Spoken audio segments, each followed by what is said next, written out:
Добрый день.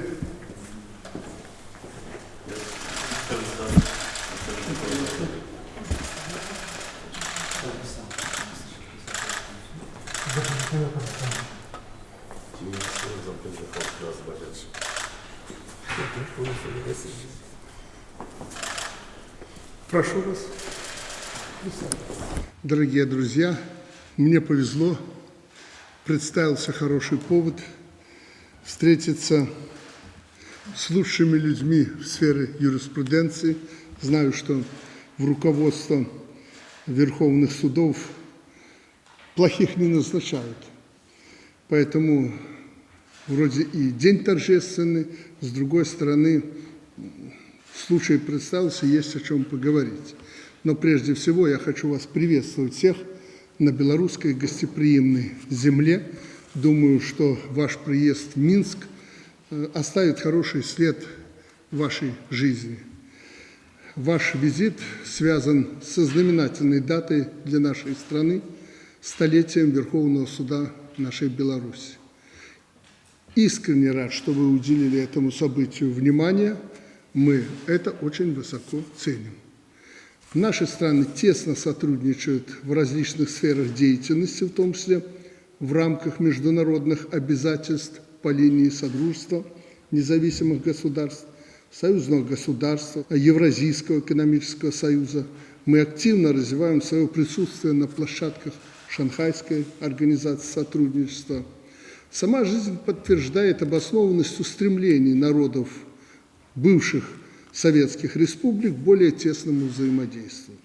Особенно это актуально в наше очень непростое время.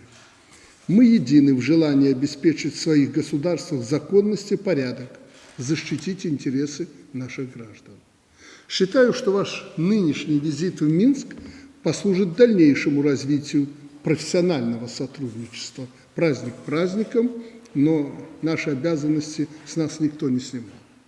Многие преобразования в сфере судебной деятельности мы можем проводить синхронно и согласованно. Наша страна всегда открыта для диалога, но уже сегодня, коль такой случай представился, должен вам сказать, что мы очень серьезно подсматриваем за вами, за вашими нововведениями в ваших судах и делая определенные шаги в реформировании нашей судебной системы, мы смотрим, чтобы не забежать вперед и не уйти в сторону от вас.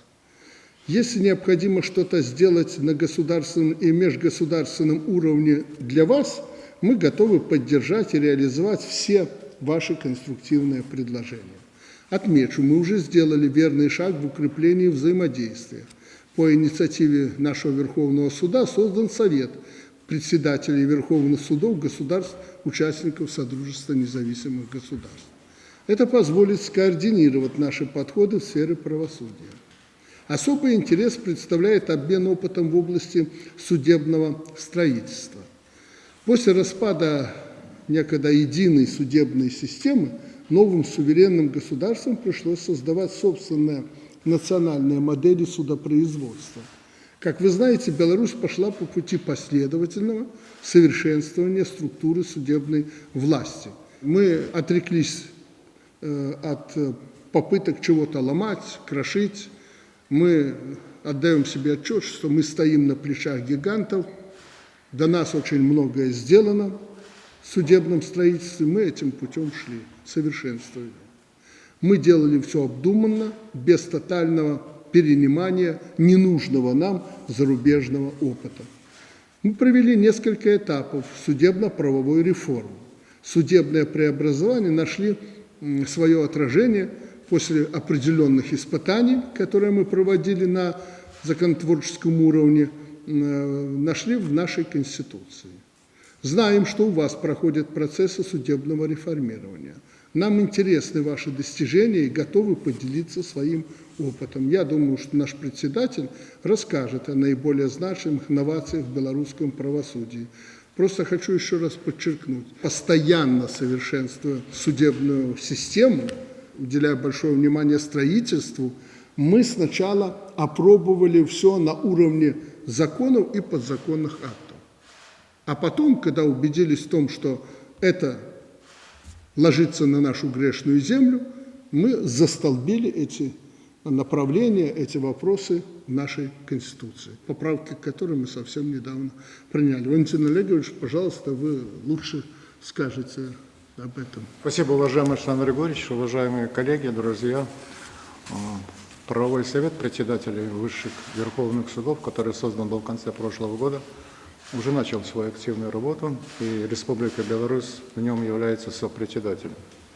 Я думаю, сегодня, когда девальвируются многие нормы международного права, когда ломаются, уничтожаются международные правовые институты, наше общение в рамках такого совета представляется очень и очень актуальным. На мой взгляд, основными темами такого взаимодействия, которые мы используем в нашей юбилейной встрече, это состояние наших судебных систем, пути и направления их дальнейшего развития. Я должен сказать, что в этом контексте наш, собственно, белорусский опыт и наша национальная модель правосудия имеет свои особенности, и она может представлять для вас определенный интерес. Я знаю, что это так. В нашей стране завершен очередной, уже третий этап судебно-правовой реформы, в ходе которого мы реализовали все основные структурные и функциональные преобразования в судебной системе, которые мы планировали. Состоявшийся конституционный референдум и внесенные изменения в основной закон Республики Беларусь уже на самом высоком законодательном уровне усилили основные принципы построения и функционирования судебной системы. Сегодня в нашей стране сохранена очень понятная, удобная трехзвенная судебная система, которая полностью соответствует административно-территориальному отделению нашей страны во главе с единым высшим судебным органом, Верховным судом, который определяет судебную политику и судебную практику. При этом высокий статус Верховного суда впервые закрепляется на самом высоком конституционном уровне и с одновременным повышением статуса и гарантий для судей Верховного и Конституционного судов.